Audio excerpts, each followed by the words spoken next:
What's happening, everybody? It's Sean with Reactions to the Classics, and today we got a reaction to Dire Straits, their top 10 songs, brought to us by friend, longtime supporter, and patron of the channel, Evan David. Thank you, Evan David.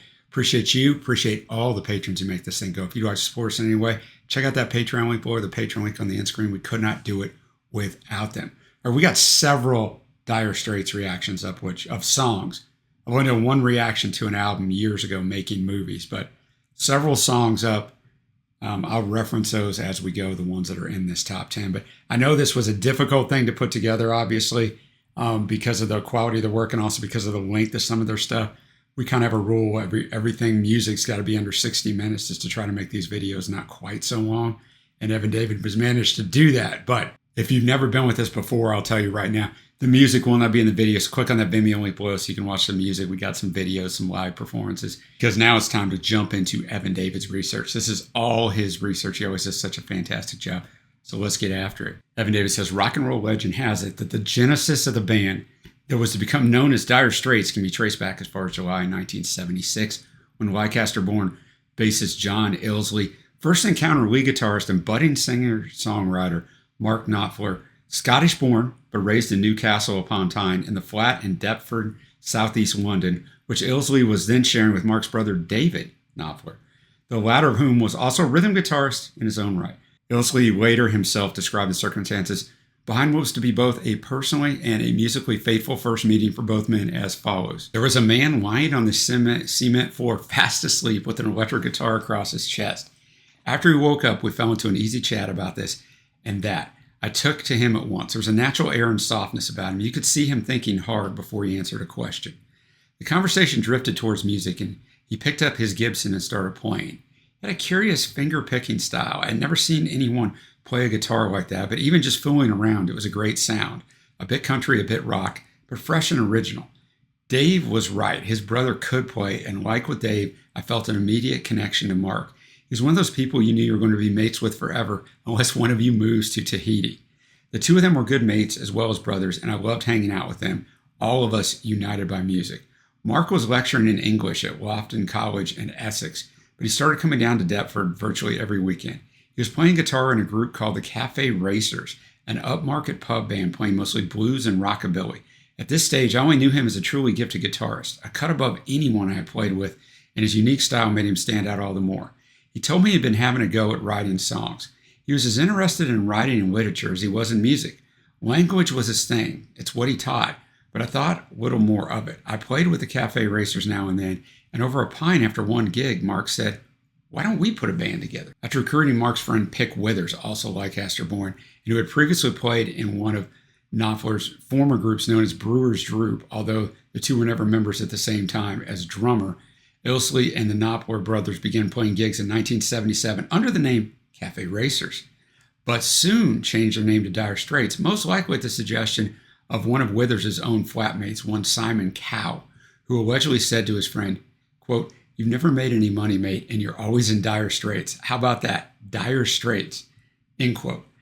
After scraping together enough resources to record a 5-song demo tape, later known as the Honky Tonk tape, which included the original and many would argue the best version of a song that Mark had recently composed called Sultans of Swing, Illsley and Mark took the only copy of the tape to a radio London DJ they both admired called Charlie Gillett in order to seek his advice as to what to do with it, not expecting that Gillett would in fact like to play some of the tape songs on his show that weekend.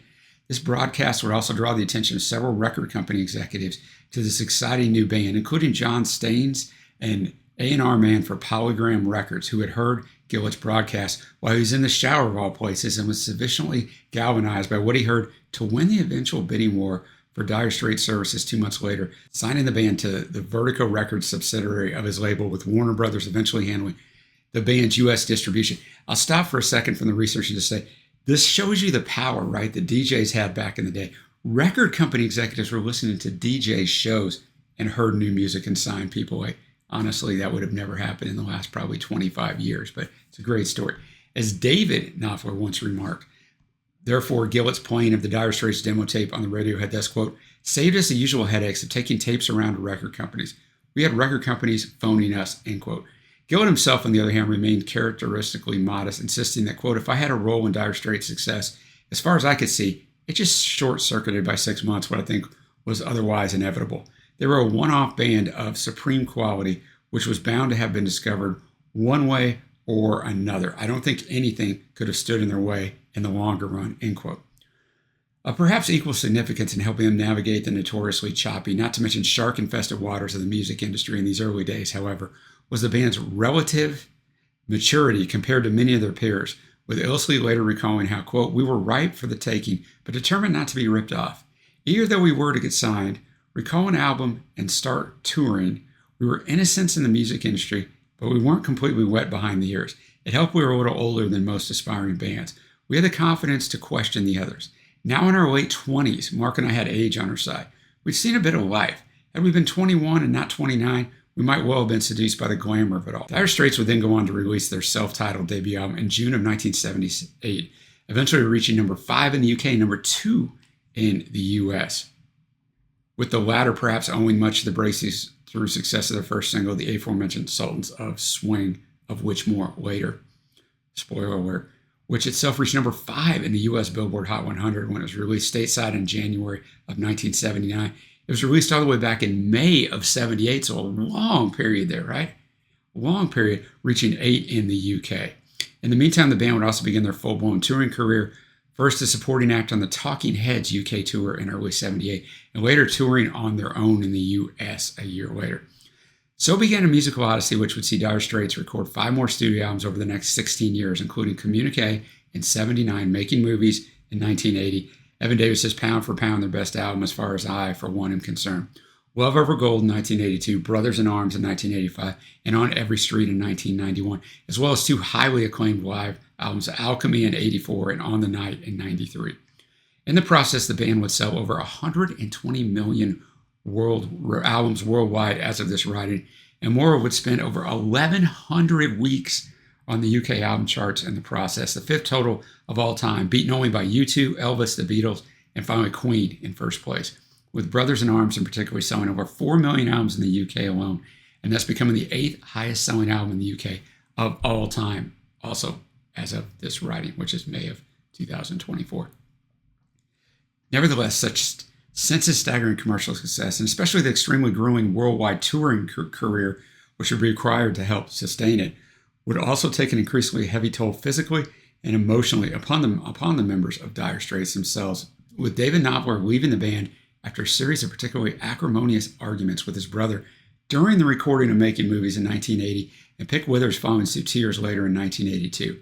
Indeed, there would be a further succession of lineup changes in the years following these initial departures, with only Illsley and Mark remaining as part of Dire Straits for its complete active lifetime, which seems appropriate, right? Those are the 2 that first had the conversation. However, even the band's 2 remaining stalwarts would express an increasing sense of dissatisfaction over the ensuing years, with Mark perhaps best summing up the dilemma felt by all involved following Dire Straits' first major hiatus/breakup in 1988 as follows, quote, a lot of press reports were saying we were the biggest band in the world. There's not an accent then on music. There's an accent on popularity. I needed a rest. Dire Straits would finally break up for good in 1995, with Mark in particular going on to pursue a highly successful solo career, building upon his previous non-Dire Straits soundtrack work and other side projects that he'd occasionally taken part in while Dire Straits were still a going concern. And most notably, both the highly memorable soundtrack to the movie Local Hero in 1983, as well as Bob Dylan's Infidels album a year later. We have a review of that up, and Mark's work on there is fantastic. John Illsley, meanwhile, while also pursuing his own solo career, also wrote a highly readable and highly recommended autobiography, which was published in 2021, and which has proven to be an invaluable resource while researching this top 10 list, Evan David says. Moreover, it was Illsley himself who would provide perhaps the most succinct summation of the band's legacy in personal terms when asked about the prospects of Dire Straits' reunion as recently as 2023, to which he replied, quote, I can openly admit to you that I really enjoyed the success of the band, and I'm speaking for Mark as well. We both really enjoyed it. It comes with a certain amount of stress, obviously. You've got to really dig deep sometimes to keep it working. I think Mark said, quote, that success is great, but fame is what comes out of the exhaust pipe of a car. It's something you don't really want. Over the decades since the band's final dissolution, moreover, the sheer extent to which Dire Straits were able to dominate the musical landscape of their era has been seen in both negative and positive terms. On the other hand, there's the abiding sense that, as Dire Straits expert Andrew Weil puts it, quote, overexposure as the safe, boring champions of the CD age has resulted in Dire Straits becoming to many the embodiment of a certain kind of benign, homogenized music. Mark was turned into a caricature of the middle-aged rocker, and their music remains stubbornly unfashionable, end quote. On the other hand, as another Dire Straits expert, Alan Pattison, puts it, quote, Dire Straits were the perfect band for their time in all the ways that really mattered. Socially aware, musically adventurous, and big in every way. Not in terms of bank balance or hair, but in terms of sound and scope, end quote. Regardless of which side of the critical fence you fall on, however, and in my own case, it is resolutely on the positive side, it's time to do what Dire Straits did best and focus once again on their music. And as such, I must stress that while this particular Dire Straits Top 10 is by no means meant to be definitive, as with previous Top 10 lists for RTTC, it contains a mixture of big hits and personal favorites, even while also having to leave out some of the band's most illustrious tunes due to overall song length issues, which I mentioned earlier. I hope that it will nevertheless prove to be an enjoyable experience for Dire Straits fans, both inside and outside of the existing RTTC community. And I look forward to reading your comments, alternative top 10 lists, in the comments below. All right, great write-up by Evan David. I actually learned a lot here. I did not know that the boys were that old when they formed their band. I knew it, and then I forgot that Mark was actually an English teacher, which explains why his lyrics are so well written. So, and I had no idea that they were that big in the UK with that kind of sales and chart success. All right, I'll remind you again, the music won't be in the video, but the Vimeo link below contains all of that. Click on it. Let's get started. We're going to start out with number 10. It'll probably be a lot of people's number ones. We got Money for Nothing. Evan David says first released as part of Dire Straits' fifth studio album, Brothers in Arms, in May of 1985, and then as a single in June of the same year, reaching 4 in the UK singles charts and 1 on the Billboard charts. According to Mark, quote, I started writing it in an appliance store in New York City.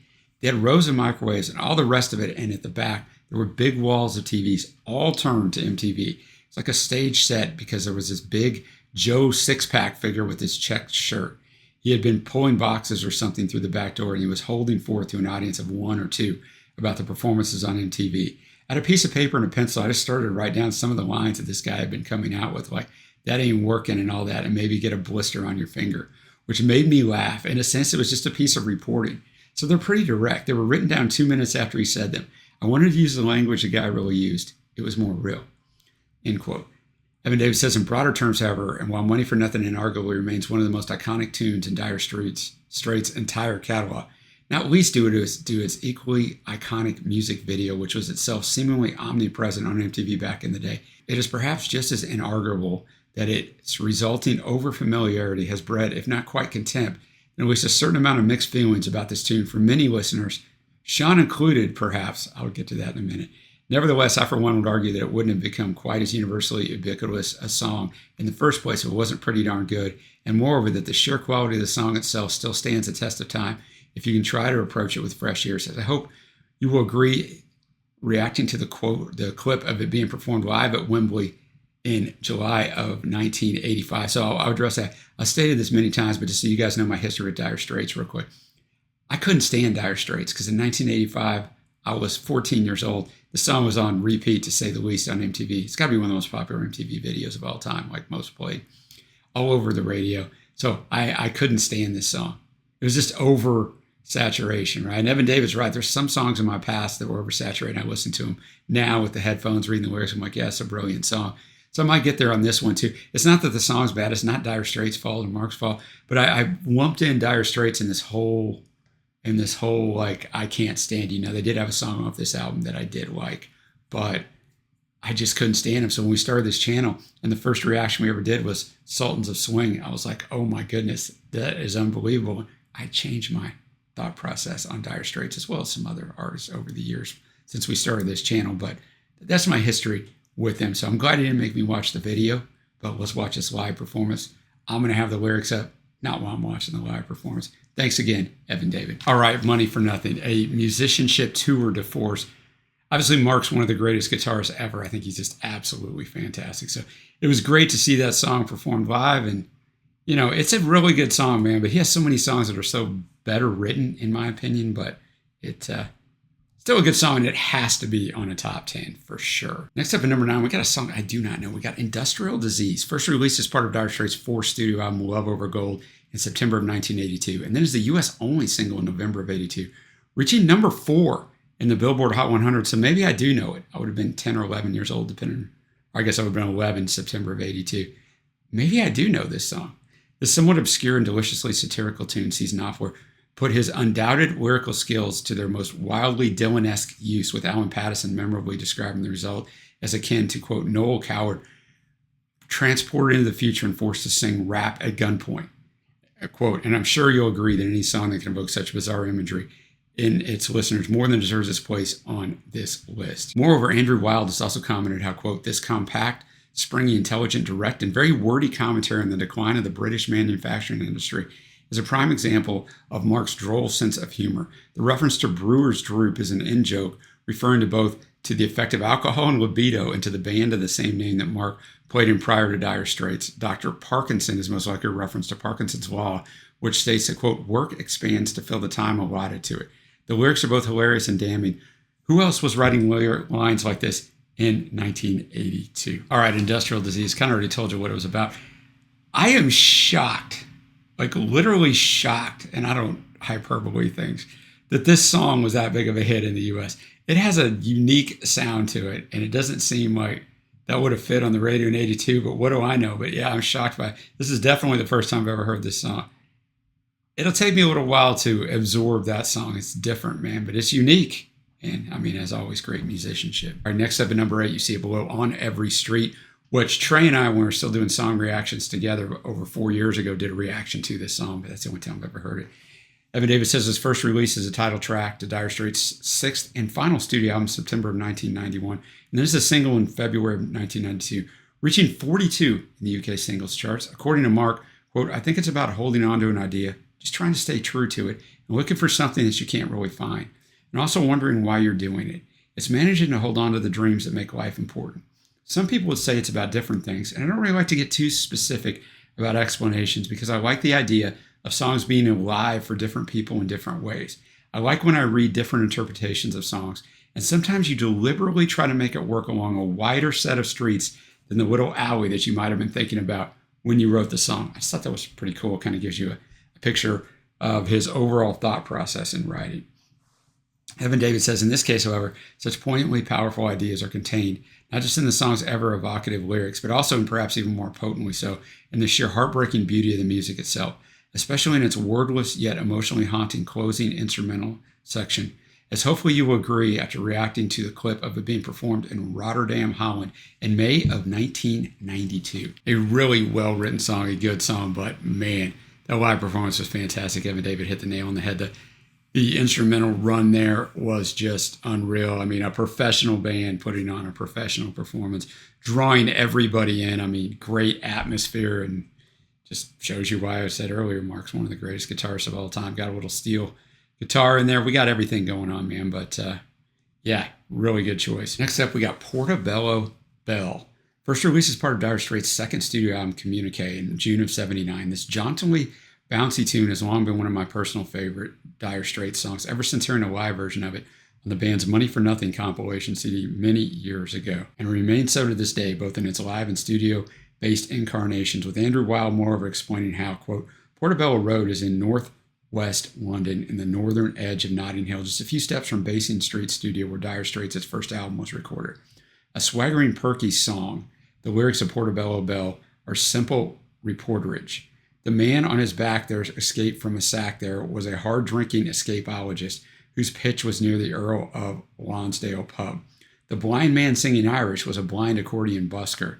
The rich imagery and warm-hearted production lift Portobello Belle to an unsung classic, end quote. So kind of like Money for Nothing, right? Mark's reporting things he saw. All right, Portobello Belle. It just tells the story of observation, right? As does some other songs on this album, including Wild West End, which we have a reaction of too. But just kind of the observation that he talked about from Money for Nothing is on this one too. Well performed. Now, number 6, we got another one I have never heard of, Twisting by the Pool. First release is both a single and part of the Extended Dance Play EP in January of 1983, with the former reaching 14 in the UK singles charts and 12 in the Billboard mainstream rock charts, as well as number 1 in New Zealand. Andrew Wilde, for one, has remarked that, quote, if this song was any more lightweight, it would float away. Perhaps that's the point. While Mark himself described elsewhere how, quote, I wanted to do something that took just a day or took as long as it took to play it. And that's when I went and did an EP with the group. It just took a day to record, and it sounds like it. That's all it was. I was in love with an Everly Brothers EP. They were a huge influence on me when I was a kid. There's a bit of Bo Diddley in there as well, end quote. The result of all this is a nostalgically flamboyant piece of pure rock and roll fun, which I, for one, Evan David says, would argue more than earns its place alongside the other often more illustrious tunes on this list for sheer entertainment value alone. We're going to look at the official music video. All right, Twistin' by the Pool. Did not know this song existed. Did not know this EP existed. Definitely some rockabilly in there for sure, which you remember Evan David mentioned in the intro about previous band. I think it was Ilsley was talking about what kind of band Mark was in, and there was some rockabilly in there, and you really obviously felt it. Here, guys get dressed up. No ties, but, get dressed up, and we'll have some synchronized swimmers. We'll make ourselves a fun video. So a fun song, man. I think I liked it. We'll never be out of touch when we're down there twisting by the pool because there's a call box on the beach.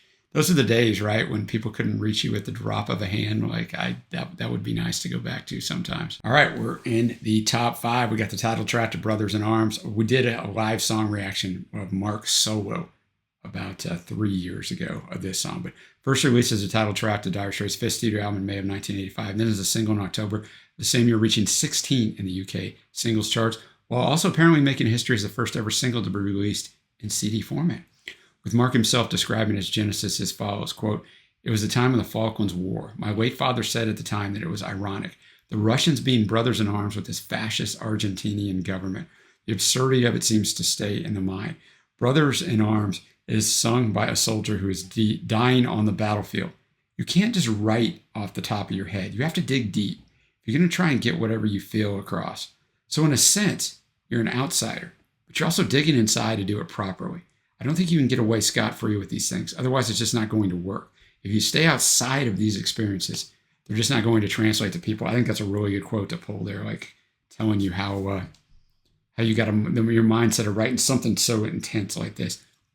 Evan David says, personally speaking, especially given that I myself cannot help but be drawn to tears by this ultra poignant tune whenever I hear it, I would say that such empathetic qualities are in fact expertly created, evoked throughout this song, thus making it very much a case of psychological as well as a musical mission accomplished when considered in such terms. Let's go. All right, Brothers in Arms. Such a fantastic song. It was released in the U.S. as a single, but it didn't chart, so I never knew this song until years later, until we started this channel, and someone brought it in one of our live streams that we do. And then, I checked out the video of it, and it's just a tremendous, powerful song. And Evan David talked about On Every Street how the instrumental portion really spoke to you. On this song, they take it to a new level. Not only the guitar, kind of the organ, everything in there, it brings that drama and just emotion. Just what a fantastic song about the Falklands War. Although the video is actually likens it to World War I because it can be anything where you are brothers in arms and everything that you go through. Great choice for number 5. Well, we're going to stay on the same album. We're going to go Walk of Life. This is the other song I knew that I've referenced during Money for Nothing that I actually liked off this album, but those are the only 2 songs that I knew. First released as a B-side to the single So Far Away, which is also a good song, by the way, in April of 1985. It is part of Dire Straits' 5th studio album, Brothers in Arms, a month later. And then finds a single in its own right in October, December 1985, depending on which side of the Atlantic you were on, whereupon it reached number 2 in the UK and 7 in the US. This joyfully uplifting tune remains one of the most joyously life-affirming songs that Dire Straits has ever performed. Yet according to Mark, quote, the album's co-producer, Neil Dorfman, didn't want to have it there. Maybe he thought it was too lightweight. We all loved it. I got the idea from a photograph, actually. A friend of John Ilsley's took a singer down in a tunnel with a face against a wall to try and make his voice louder. And a boy with a guitar, just a rockabilly boy. I've always been attracted to that street singer figure. It has sort of a Cajun influence, end quote. Moreover, and despite, or perhaps even because of its convoluted origins, this musical underdog of a tune also remains a personal favorite of mine to boot, Evan David says. As I hope you will agree after reacting to this clip of the song once again being performed live in Rotterdam, Holland in May of 1992. All right, Walk Away. Just a fantastic song. Great energy on the live performance. I mean, a band, as I always say on all these here, when you watch them live, just firing on all cylinders. You got everything on this here. You got the steel guitar.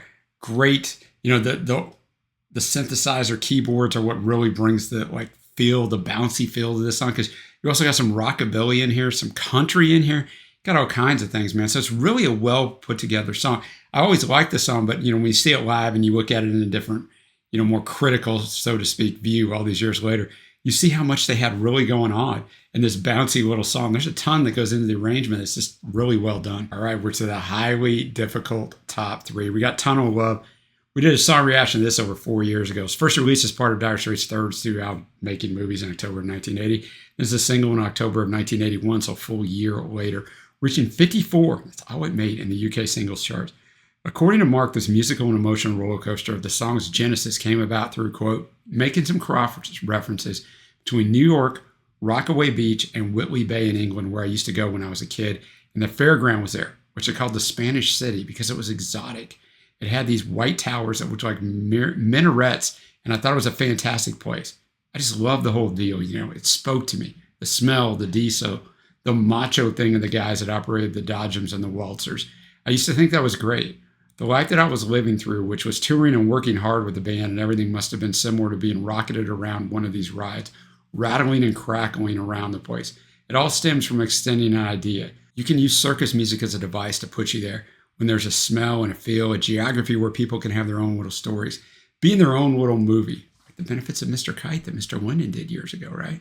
Indeed, I would go on to wax lyrical about the musical merits of this cracking tune ad infinitum, Evan David says, but perhaps all that truly needs to be said in his praise is that this indeed was the Dire Straits tune that English sci-fi humorist Douglas Adams was referring to when he famously wrote that, quote, Mark Knopfler has an extraordinary ability to make a Schecter custom Stratocaster hoot and sing like the angels on a Saturday night, exhausted from being good all week and needing a stiff drink. This is one of those songs that sums up Dire Straits so well. I mean, these top 3 all do when we get to them, and there's some others that do, but great descriptive songwriting that puts you in a time and place. Fantastic musicianship, great build, great outro or coda, just a really well done song. And like when Mark gets into that chorus with the the big wheels turn, like it just really gets into your head, man. It's a fantastic song. And now we get up to what I would bet a lot of people was number 1, Sultans of Swing. This is the first Dire Straits reaction we did years ago that I referenced it at the start, right, where I was just like, wow, man, these guys are fantastic. And we did one years later of All Coming Live. First released as a non-charting single in May of '78, then part of their self-titled debut studio album a month later. And then re-released as a single once again in January of '79, where it reached number 8 in the UK and 4 in the US. Mark has described his career-defining song's historic roots in a real-life encounter in a Deptford pub as follows, quote, the pub was semi-deserted and the band were down at heel, just playing these Dixie standards of Louis Armstrong the way they always do. They're interesting, those kinds of bands. The blokes who do it are postmen, draftsmen, quantity surveyors, teachers, all different things. And they were expressing themselves. Whatever I might have felt about it, they were expressing themselves. And when the guy said, thank you very much, we are the Sultans of Swing, there was something really funny about it to me because Sultans, they absolutely weren't. They were rather tired blokes in pullovers, but because there were some kids in there as well, they were coming from another place and didn't relate to what the band were doing. So the situation had possibilities. It reminded me that whenever a band plays something like Duke Ellington's Creole Love Call, you realize how beautiful that music is. It's important to listen, to know about that music. It doesn't matter whether it's Ellington or a traditional band or Roland Kirk who plays it. It's fine music. We are going to react to a performance of it from the legendary BBC music TV show, The Old Grey Whistle, all the way back in May of 1978. All right, Sultans of Swing. This is such a fantastic song. The story is great. One of the best examples seeing that live of an early young Mark. I mean, young, he's probably 30 in this video, right? But just the intricate guitar playing, just fantastic, the maestro that he is on that. But great song, great energy, great to see that live. And now we're to number 1, you see it below, Romeo and Juliet, first released as part of the Dire Straits' third album, Making Movies, in October of 1980, and then as a single in January of '81, reaching 8 in the UK. John Ilsley has described the circumstances behind its creation as follows, quote, Mark had come over to my house with his guitar, and he said he wanted to play me a song he had been working on. It's about a failed love affair, he said, and started plucking the first chords, so familiar now. And then he started singing it, and there was an instant thrill, an immediate recognition that he had written something very special. Mark had been struggling in his private life, and I was astonished he'd been able to produce something so beautiful while being so distracted. But thinking about it afterwards, I realized it was precisely because he'd been so troubled and anxious that he was able to be so creative. This is just a great quote here, right? I doubt whether much, if any, great music, art, or literature has ever emerged from the souls of the complacent. A soul in a state of agitation has a better chance of producing great art than one at ease with itself. I just thought that was a great quote. And I'm a Christian, and I tell people that you don't get close to God when things are going great. It's when things aren't going so great, right? So it's kind of remind me that way. Through our most difficulties is where kind of what's inside of us comes out. But Mark himself, on the other hand, once recalled how, quote, I was living in Camberwell at the time. I'd moved down the road from Deptford, and I remember writing Romeo and Juliet just sitting on the floor, basically pretty desperately in need of furniture. I remember thinking that Romeo figure was a figure of fun because there's always a time when you've been dropped by a girlfriend or something. But there's always a time afterwards when you laugh about it, And I just bore that in mind, the tragic figure of Romeo, if you like, with a figure of fun. It was a semi-tongue-in-cheek thing, In any case, Evan David says, this beautifully simple yet poignant example of what I like to call tough guy romanticism has not only long been my own personal favorite Dire Straits tune, but has moreover been aptly described by Andrew Wilde as follows, quote, Romeo and Juliet is Dire Straits' first out-and-out masterpiece, a crucial song in the development of Mark's songwriting in which he rewrites lyrical themes from West Side Story to disguise the hurt from a broken relationship. It speaks to everyone who is loved and lost, and as such is surely worthy of the number one spot on this list, as I hope you will all agree. If you watch his channel a lot or watch the live streams, I'm not a huge fan of covers. I mean, there are some covers that are good, but there's actually a cover of this song that I love that's on one of my Spotify playlists, done by one of my favorite bands of this century, The Killers. They do a fantastic version of this, but nothing beats the original. All right, Romeo and Juliet, a perfect pick for Evan David's number one, Dire Straits. It's on the top 10 songs. Yeah, this song's great, man. I don't know what else to say about it. It tells a great story. His writing is fantastic. Although I thought his writing earlier on was fantastic, and a few of those other songs might have been masterpieces before this one, playing on that quote from earlier. But it's a great song, man. And like I said, I love the cover version by The Killers. So I know this song very, very well. And I don't know what I would have put at number one. I might have put Sultans of Swing, but I don't know. It's not my list. And keep that in mind because it's very hard to make these lists. It's a fantastic job. Before I get to my faves, we got to do the honorable mentions, which Evan David says is slightly shorter than usual, which makes sense given that they only recorded 6 studio albums. List of honorable mentions, namely Down to the Waterline, Wild West Wind, Where Do You Think You're Going, Communique, Lady Rider, Skate Away, Espresso Love, Solid Rock, Telegraph Road, great song, but long. We got a reaction to that. Private Investigation, So Far Away, Your Latest Trick, Calling Elvis, and Heavy Fuel. A great list of honorable mentions there. My honorable mentions and faves. Honorable mention On Every Street, Walk Alive. Faves are going to be Brothers in Arms, Tunnel of Love, Sultans of Swing, and Romeo and Juliet. So Evan David's top 5 are all either faves or honorable mentions. He did a great job putting this together. But now it's time for audience participation, boys and girls. Let me know your favorite tracks from Dire Straits down below. Well, your top 10 or top 5 or however you want to do it. But you'll see it's difficult to make this thing work. But thank you to Evan David again. And until next time, I will see you.